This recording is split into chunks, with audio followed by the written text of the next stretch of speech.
আমি অমিত রায়।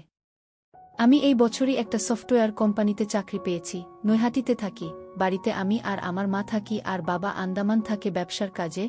বাবা মাঝে মধ্যে আসে, আমি আর মা ও যাই মাঝে মাঝে। সল্টলেকে আমার অফিস। নৈহাটি থেকে ট্রেনে করে বিধাননগর নেমে অটো করে অফিস যাই। চাকরি পাওয়ার কিছুদিন পর থেকেই দেখি ট্রেনে একটা মেয়ে আমাকে ফলো করছে। মেয়েটা ব্যারাকপুর স্টেশন থেকে ওঠে, সেও বিধাননগরেই নামে। দেখতে খুবই সুন্দরী। আমিও প্রতিদিন তার অপেক্ষাতেই থাকি, কিন্তু কথা বলার সাহস পাইনি কোনোদিন। এইভাবেই কয়েকদিন যাওয়ার পর একদিন ট্রেন ব্যারাকপুর থামার পর আমি প্রতিদিনের মতো আজকেও ট্রেনের গেটের দিকে তাকিয়ে আছি। মেয়েটিও ওঠার সঙ্গে সঙ্গে এদিক ওদিক তাকাচ্ছে। বুঝলাম আমাকে খুঁজছে। কারণ আমি প্রতিদিন যেখানে বসে আসি আজকে অন্য জায়গায় বসেছি, আর আজকে আমার পাশে বসার জায়গাও আছে। সে এসে আমার পাশে বসল। আমার শরীরের শিহরণ জেগে উঠল। আমি চুপ করে বসে আছি। মেয়েটি আমাকে বলল, ফোনটা একটু দেবেন প্লিজ, একটা কল করব। আমার রিচার্জ আজকেই শেষ হয়ে গেছে, ট্রেন থেকে নেমেই রিচার্জ করব। আমি ফোনটা হাতে দিলাম। সে নাম্বার ডায়াল করল। দেখলাম তার ফোনটা বেজে উঠল। তারপর ফোনটা কেটে দিয়ে আমার ফোনটা আমার হাতে দিয়ে মুচকি হাসল। সারা রাস্তা আর কথা হলো না। অফিসে গিয়েও মন বসছে না। ভাবছি সে ফোন করবে না, আমি করব।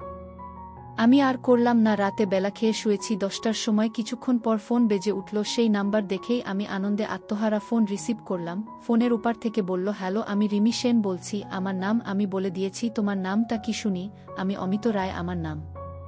রিমি প্রতিদিন বিধাননগর নেমে কোথায় যান? আমি সল্টলেকে যাই। রিমি কি করেন? আমি সফটওয়্যার ইঞ্জিনিয়ার, উইপ্রোতে চাকরি করি। আপনি কোথায় যান? রিমি, আমি হাই স্কুলের ইংলিশ টিচার। মা ঘরে ঢুকলো। হাউস কোটটা খুলে আয়নার সামনে গিয়ে মাথা আঁচড়াচ্ছে। আমিও, আচ্ছা। মা, এই কার সঙ্গে কথা বলছিস রে? আমি ইশারা করে মাকে চুপ করতে বললাম। আমি রিমির সাথে কথা বলছি। মা মুচকি মুচকি হাসছে। রিমি কালকে একদম পেছনের কামরায় উঠবে আর আমার জন্য একটা সিট রাখবে। আমি ট্রেনে যা ভিড় হয় আপনার জন্য জায়গা রাখতে পারবো বলে মনে হচ্ছে না। রিমি, আপনি নয় তুমি বলো, আর জায়গা না পেলে তোমার কোলে বসবো, বলেই হেসে ফেলল। রিমি, কি চুপ করে গেলে যে? বসতে দেবে তো কোলে। আমি, না মানে ইয়ে মানে। রিমি, কি মানে করছো? অনেক রাত হলো, এখন ঘুমাও, কাল দেখা হবে, গুড নাইট। আমি, গুড নাইট। মা, কিরে প্রেম করছিস নাকি? আমি, আজকেই প্রথম কথা বললাম। মাকে সব কথা খুলে বললাম। মা, খুব ভালো, প্রেম করে তাড়াতাড়ি বিয়ে কর। মায়ের নাম মালতী রায়, 47 বছর বয়স, কিন্তু দেখে বোঝার উপায় নেই। ফিট রাখার জন্য প্রতিদিন সকালে যোগ ব্যায়াম করে। দেখতে সুন্দরী। চমা বাড়ির বাইরে সবসময় শাড়ি পরে, তবুও বাড়ির বাইরে বেরোলে লোকের দৃষ্টি আকর্ষণ করে। ফোনটা রেখে মেশিন বের করে মায়ের সাথে কাজ শুরু করে দিলাম। ওহ, আপনাদের বলা হয়নি, মায়ের সাথে আমি অনেক আগে থেকে ফ্রি। আমাদের মা ছেলের কার্যক্রম, এসব কার্যক্রম অনেক আগে থেকে হয়ে আসছে। সকালে 7টায় ঘুম থেকে উঠে তাড়াতাড়ি স্নান করে রেডি হয়ে নিলাম। অন্য দিনের থেকে একটু বেশিই তাড়াতাড়ি করছি। মা, তোর জন্য ট্রেন তাড়াতাড়ি আসবে না? মেয়েটার সঙ্গে দেখা করার জন্য তো পাগল হয়ে গেলি, জামাটাও উল্টো পড়েছিস। আমি লজ্জায় পড়ে গেলাম। জামাটা ঠিক করে পরে মা খেতে দিল। খাচ্ছি এমন সময় টেবিলে রাখা আমার ফোনটা বেজে উঠল। স্ক্রিনে রিমির নাম ভেসে উঠল। মা, যার জন্য ছটফট করছিস সেই ফোন করেছে। আমি ফোন রিসিভ করলাম। রিমি, রিমি বলছি। আমি, হ্যাঁ বলুন। রিমি, আবার আপনি? আমি, বলো কি করছো? রিমি, তোমার সঙ্গে কথা বলছি। আমি, কি করছিলে? রিমি, তোমার কথা ভাবছিলাম, তাই তো ফোন করলাম। তুমি কি করছো? আমি, খাচ্ছি। রিমি, খাওয়ার সময় বিরক্ত করলাম। আমি, আরে না না, এতে আবার বিরক্ত কিসের? তোমার খাওয়া হয়ে গেছে? রিমি, হ্যাঁ, আমি খেয়ে একটু রেস্ট নিয়ে বেরোই, মনে আছে তো লাস্ট কামরায় উঠবে, রাখছি। আমি, আচ্ছা। আমি খাওয়া সেরে বেরিয়ে পড়লাম। স্টেশনে গিয়ে কিছুক্ষণ বসার পরে ট্রেন এলো। রিমির কথা মতো লাস্ট কামরায় উঠলাম। বসার জায়গাও পেলাম। ব্যারাকপুর স্টেশন এলো। আমি গেটের দিকে তাকিয়ে আছি। রিমি উঠল। আজকে ওকে আরও বেশি সুন্দরী লাগছে, আজকে বেশি সাজগোজ করেছে। উঠে এদিক ওদিক তাকিয়ে আমাকে খুঁজছে, বুঝতে পারলাম। আমাকে দেখেই ওর মুখে হাসি ফুটে উঠল। আমি জানালার ধারেই বসেছিলাম, ও আমার সামনে এসে দাঁড়ালো। আমি উঠে দাঁড়ালাম। রিমি আমার থেকে একটু খাটো। দাঁড়ানোর সময় ওর হালকা স্পর্শ হলো। ও শিউরে উঠল, মাথা উঁচু করে আমার দিকে তাকিয়ে মুচকি হাসল। আমি, বসো, আমার কানের কাছে মুখ নিয়ে আস্তে আস্তে বলল। রিমি, তোমার কোলে বসবো ভাবলাম। বলেই বসে মাথা উঁচু করে আমার দিকে তাকিয়ে হাসল। একটা স্টেশন যাওয়ার পর পাশের জন উঠে গেল। রিমি আমার হাত ধরে এক টান মেরে বসিয়ে দিল। হাত ধরে টান মারার জন্য ব্যালেন্স হারিয়ে ওর গায়ে পড়লাম। আমি সরি ব্যালেন্স পাইনি। রিমি, সরি বলার কি আছে, অন্য কারো গায়ে পড়েছ নাকি, বলেই হেসে দিল। পাশে বসলাম, ও আমার ঘাড়ে মাথা রাখল। আমি এদিক ওদিক তাকিয়ে দেখছি কেউ তাকিয়ে আছে নাকি। রিমি, আসার সময় কটার ট্রেন ধরো? আমি, আসার সময় দেখা হবে না, সন্ধ্যা 7টা বেজে যায় স্টেশনে আসতে আসতে। রিমি, এই হলো ইঞ্জিনিয়ারদের দোষ, বাড়ি ফিরতে দেরি হয়। এরপর থেকে আমাদের প্রেম শুরু হলো। প্রতি রবিবার আমরা ঘুরতে যেতাম। প্রায় মাস 3 পর রিমি ফোনে বলল, আমার মা বাবা তোমাদের বাড়ি যাবে বলছে, রবিবার তোমার মাকে বলো। আমি, আচ্ছা মাকে বলবো। মাকে বললাম যে রিমির বাবা মা আসবে। রবিবার আমি একটু টেনশনেই ছিলাম। মা সকাল সকাল রান্না সেরে নিল। 12টার সময় কলিং বেল বেজে উঠল। আমি গিয়ে দরজা খুলেই হতভম্ব হয়ে গেলাম। আমার সামনে দাঁড়িয়ে মধুরিমা সেন আর ওনার স্বামী সুপ্রকাশ সেন, আমার অফিসের সিনিয়র ইঞ্জিনিয়ার। আমি মধুরিমা সেনের আন্ডারে জুনিয়র ইঞ্জিনিয়ার হিসেবে আছি। ম্যাডাম, আপনি এখানে? মধুরিমা, কেন আসতে পারি না? আমি, না মানে হ্যাঁ অবশ্যই আসতে পারেন, আসুন আসুন। আমি বসার ঘরে নিয়ে গিয়ে বসালাম, তারপর মাকে ডাকলাম। মা এলো। আমি, মা, ইনি হচ্ছেন আমার ম্যাডাম, মানে আমার সিনিয়র ইঞ্জিনিয়ার, আর ইনি হচ্ছেন ম্যাডামের স্বামী এবং ম্যাডামের সিনিয়র ইঞ্জিনিয়ার। মধুরিমা, দিদি আপনি বসুন। আমরা এখন ওসব কিছু না, এখন শুধু আমরা রিমির মা বাবা। আমি তো ওনার কথা শুনে হতভম্ব হয়ে দাঁড়িয়ে আছি। মধুরিমা, কি হলো, তুমি দাঁড়িয়ে আছো কেন, বসো। ওনার কথায় আমি সামনের সোফায় বসলাম। মধুরিমা, আমি প্রথম দিন থেকেই তোমাদের সম্পর্কের কথা জানি।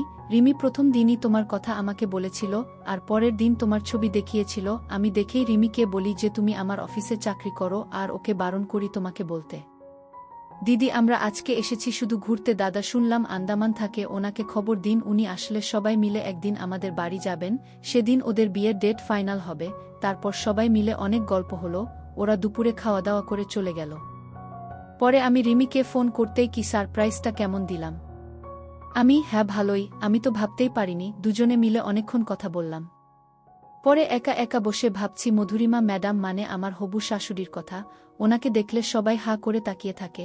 সবার মধ্যে আমিও পড়ি, কারণ এত সুন্দর সম্পদগুলোর দিকে না তাকিয়ে থাকা যায় না। দিন 10 পর আমার বাবা এলো। পরের দিন আমার বাবা আর মায়ের যাওয়ার কথা ছিল, কিন্তু আমার হবু শাশুড়ি আমার মাকে ফোন করে বলল আমাকেও নিয়ে যেতে। আমিও গেলাম বাবা মায়ের সঙ্গে। ওদের বাড়ি পৌঁছালাম 11:30টার সময়। আমার হবু শাশুড়ি এসে দরজা খুলল। সিল্কের শাড়ি পরা, চুল ছাড়া, পিঠের মাঝামাঝি পর্যন্ত। কাছ থেকে সিঁদুর দেখা যায়, একটু দূরে থেকে দেখা সম্ভব নয়। হাতে শাখা পলা কিছুই নেই, শুধু দুহাতে দুটো সোনার বালা। হবু শাশুড়ি, ঘরে আসুন। আমরা ঘরে গেলাম। আমাদের বসার ঘরে নিয়ে গেল। আমরা বসলাম। রিমি এসে বসল, তারপর আমার হবু শ্বশুর এসে বসল। সবাই মিলে গল্প করছে। আমি চুপচাপ বসে আছি, রিমিও চুপ করে বসে আছে। আমার হবু শাশুড়ি বুঝতে পেরেই বলল, রিমি, অমিতকে নিয়ে উপরে যা। রিমি আমাকে ওর উপরের ঘরে নিয়ে এলো। দুজনে বসে গল্প করছি। হঠাৎ রিমি আমাকে কাছে টেনে ধরল। তারপর মেশিনে হাত দিল।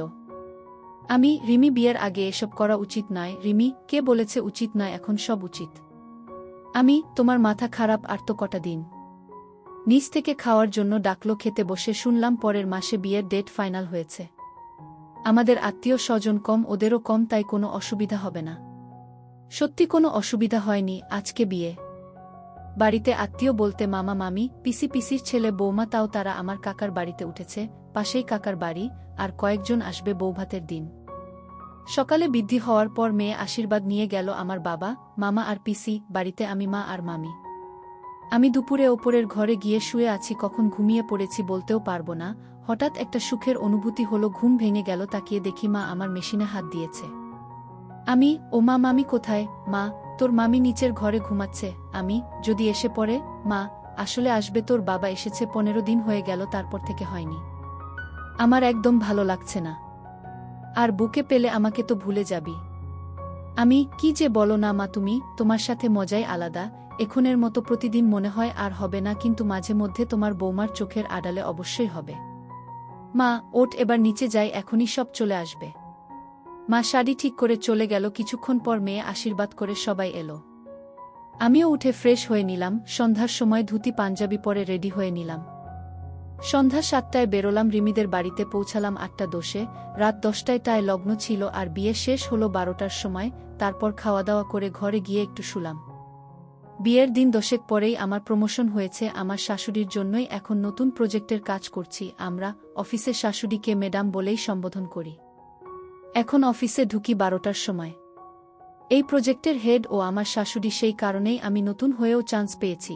এখন ফিরতেও দেরি হয়, রাত 10টা বেজে যায় বাড়িতে ঢুকতে। সকাল 8টায় রিমি বাড়ি থেকে বেরো আর আমি 10টায় বেরোই। চাকরিতে প্রমোশন যেমন হয়েছে, মাকে কাজ করে দেওয়ার সুযোগও হয়ে গেছে। প্রতিদিন 8টায় রিমি বেরিয়ে যাওয়ার পর মাকে কাজ করে দিই। মাস 3 পর রিমি সপ্তাহ খানেকের জন্য বাড়ি গেছে। আবার আমি আর মা আগের মতো রাতে একসঙ্গে ঘুমাই। হঠাৎ রিমি ফোন করল। আমি ফোন রিসিভ করলাম।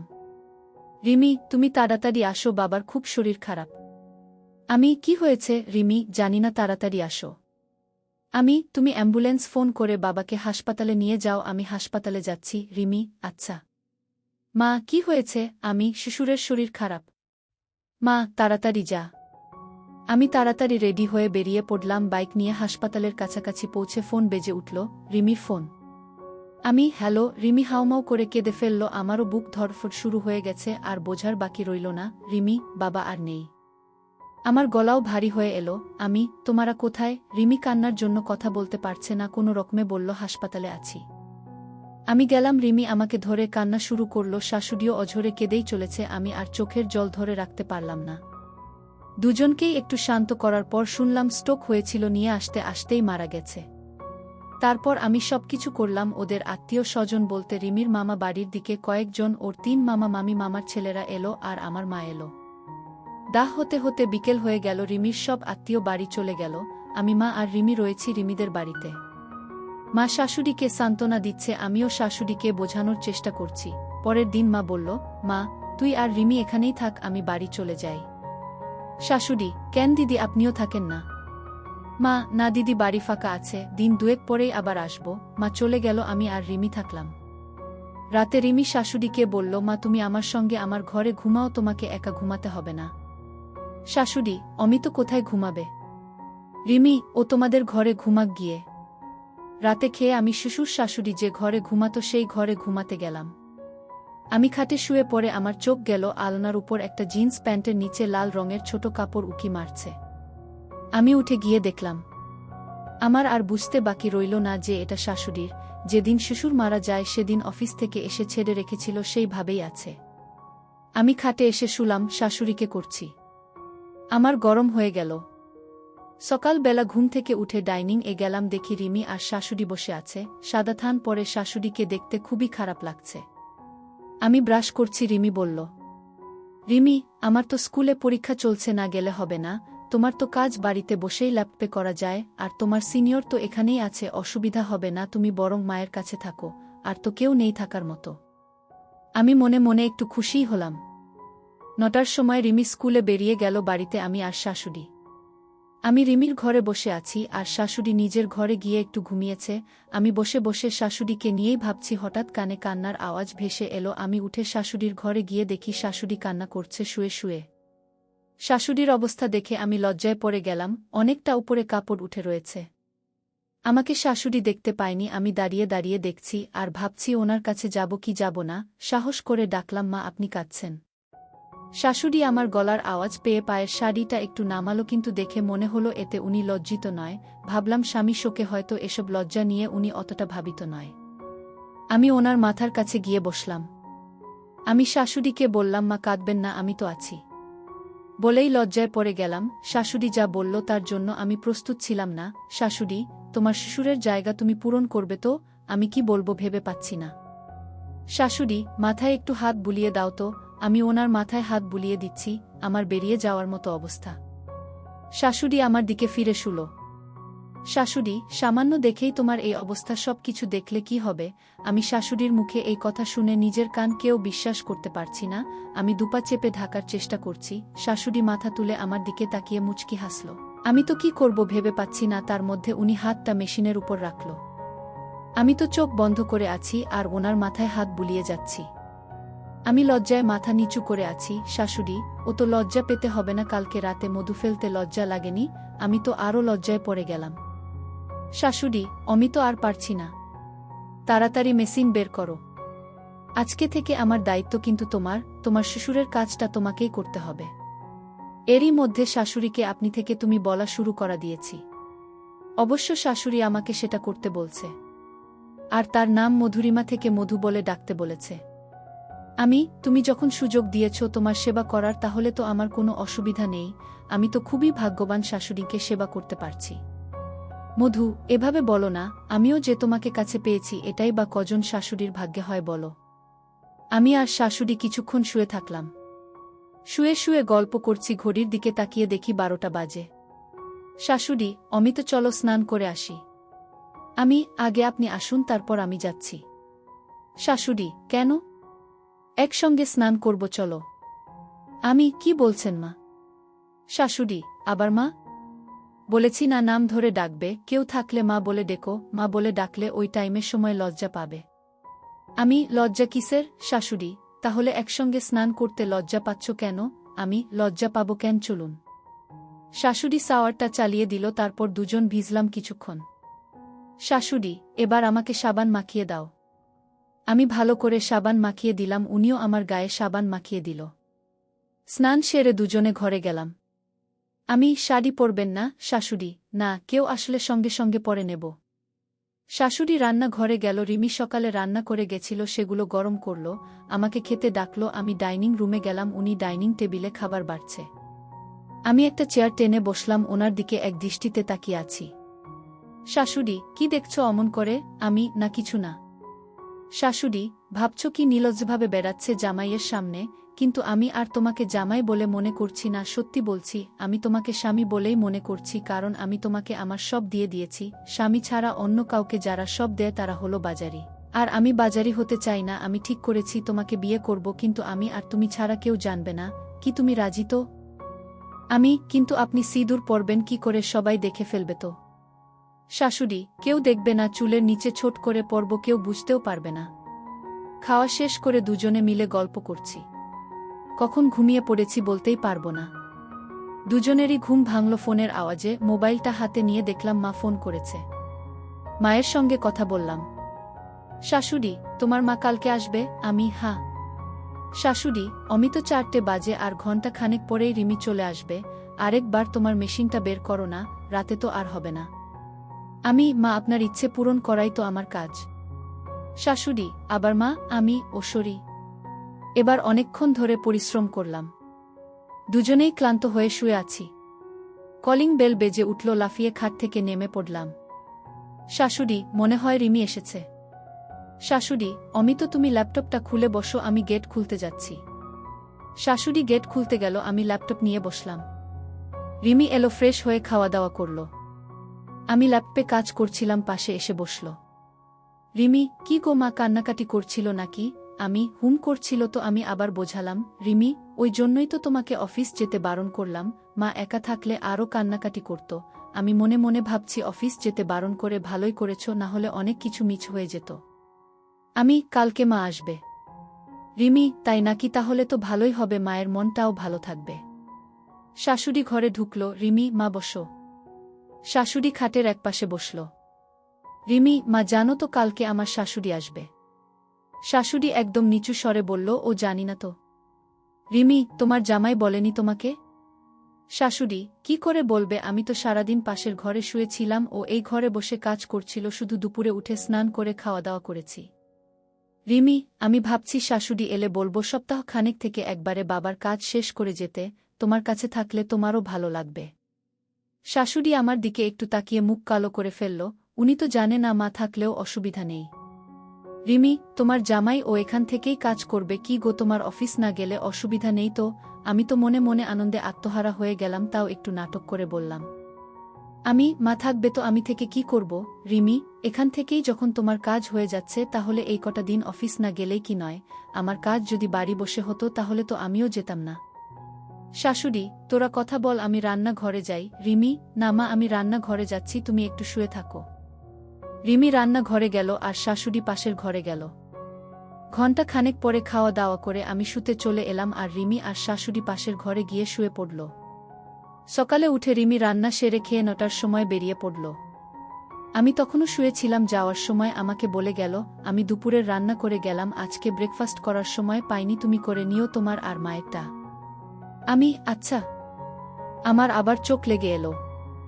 নরম হাতের স্পর্শে তাকিয়ে দেখি শাশুড়ি। আমি কি মেয়ে বেরোনোর সঙ্গে সঙ্গে ড্রেস চেঞ্জ করে ফেলেছ? মধু, এমনিতেই শাড়ি পরতে ভালো লাগে না, বাড়িতে তো কোনোদিন শাড়ি পরি না, তোমার সুর আর আমি থাকলে এভাবেই থাকতাম, আর রিমি বাড়ি থাকলে হাউস কোট পরতাম। ব্রেকফাস্টে কি খাবে বলো? আমি তোমার কমলার জুস খাবো। মধু, বেরোলে অবশ্যই খাওয়াতাম। আমি বেরোনোর ব্যবস্থা করব নাকি? মধু হাসতে হাসতে বলল, না না, এই বয়সে আর দরকার নেই। আর তোমার সুর মরার পর প্রেগ হলে মুখ দেখানো যাবে না। আমি তাহলে আর কি করা যাবে? পাউরুটি আর জ্যাম খাবো। মধু, পাউরুটি তো শেষ। আমি একটু পরে বাজারে গিয়ে নিয়ে আসছি। মিনিট 15 পর উঠে ফ্রেশ হয়ে নিলাম। শাশুড়ি ঘরের টুকটাক কাজ করছে। মধু, অমিত তুমি বাইরে থেকেই তালা দিয়ে যাও। আমি বাইরে থেকে তালা দিয়ে পাউরুটি কিনতে গেলাম। 20 মিনিট পর তালা খুলে ঘরে ঢুকলাম। মধু আমার দিকে তাকিয়ে আমার পাশের জনকে দেখে চমকে উঠে কি করবে ভেবে না পেয়ে পাশের দড়িতে একটা গামছা মেলা ছিল, সেটা দিয়ে ঢাকার চেষ্টা করল।